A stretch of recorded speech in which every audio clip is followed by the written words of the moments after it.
Mga kagabay, magandang hapon, magandang gabi, magandang umaga, magandang tanghali. Saan man tayo naroon, anuman ang ating mga ginagawa, una at higit sa lahat, ating ialay ang ating mga sarili sa ating Panginoon. Sa loob lamang ng ilang sandali, ating damhin ang presensya ng Diyos.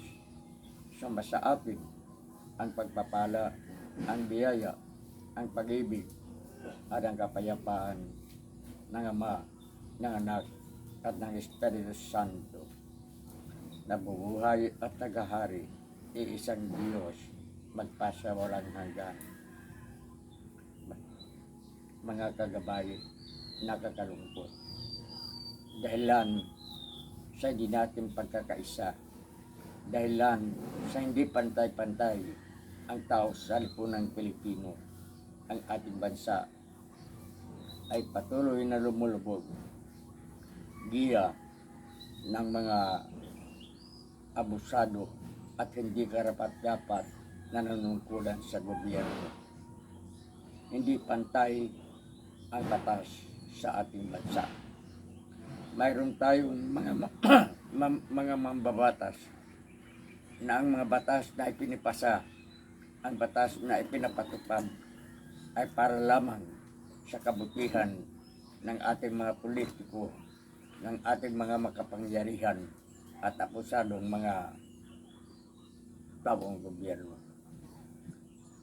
Nakakalungkot isipin na higit na napakarami ng mga naghihirap, ng mga dumadaing, ngunit hindi narinig sa ating lipunan.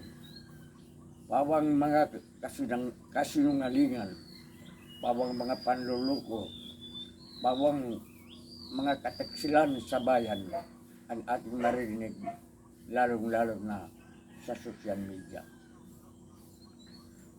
Pananamang gabay, ang darating na halalan sa susunod na taon, sa darating na Mayo, ay isang hagdan, isang pintuan tungo sa isang bago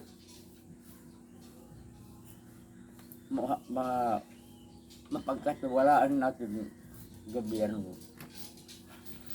Alisin na natin ang anuman natin na kamangmangan, ang anuman natin kabubuhan sa panahon ng halalan.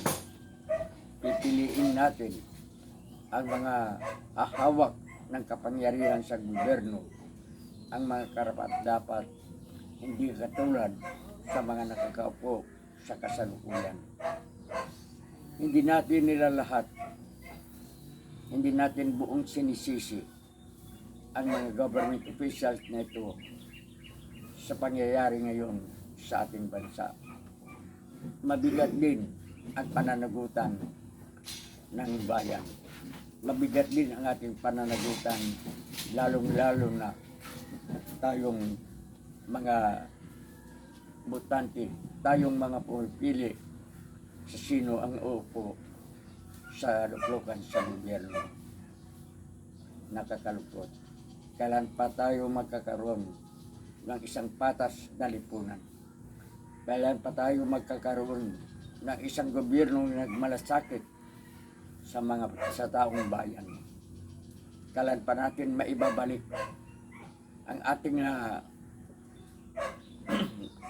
nakilanlang pagmamahal sa kalayaan at kapayapaan? Harinawa sa susunod na mga taon o sa susunod na mga buwan, sa susunod na mga araw, sa susunod na mga linggo, makamit na natin ang ating minimiting pantay-pantay na lipunan. Kasalangan, hindi lamang ng mananungkulan. Sabi nga ni Gato C. Rizal, there are no tyrants where there are no slaves. Walang manlulupig kung walang nagpapalupig. Sino ang manlulupig? Ang ating mga government officials. Ngunit sino ang nagpapalupig? Tayong mga taong bayan. ang boses na ito ng inyong kagabay, kaigay, maaring isang boses na halos hindi maririnig. Ngunit umaasa pa rin tayo na tulad ni Juan Bautista, maririnig tayo ng ating mga kababayan. Ang ating panawagan sa isang responsableng pagbubuto sa darating na halalan. Dahil sa ating palagay, ito ang natatanging susi upang makakamit natin ang ating matagal nang minimithing pagkakaisa at pag-uunlad kapayapaan sa ating bansa.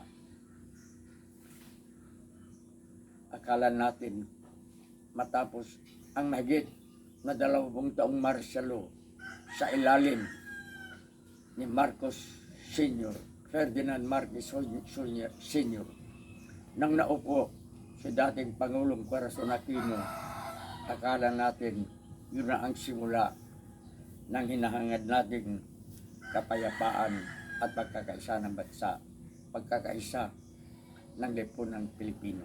Subalit, nakakalungkot isipin na makalipas ang 4, 6 o 7 taon lamang matapos na naupo si Cory Aquino, walang nangyayari sa tinatawag nating bunga ng people power, bunga ng pagmamahal ng ating mga kababayan sa isang malayang Pilipinas, sa isang mapayapang gobyerno, sa isang makatao, makabayan at makadiyos na otoridad ng bansa. Kasalanan ito ng lahat, hindi lamang ng isa. Hindi matutupad ang isang bagay kung hindi magkatuwang ang dapat magpapatupad at ang dapat na susunod. Kailangan ang pagkakaisa. Ito ang panawagan ni Marcos Jr. at ni Sara Duterte nang ang dalawang ito ay tumakbo bilang presidente at vice-presidente. At ay nasahan natin na maganap ito sa susunod na 6 na taon. Ngunit 2 taon nang nakaraan, ito pa rin ang ating nakikita. Harinawa, magising na ang bayan. Hindi natin binabatikos ang ating pamahalaan.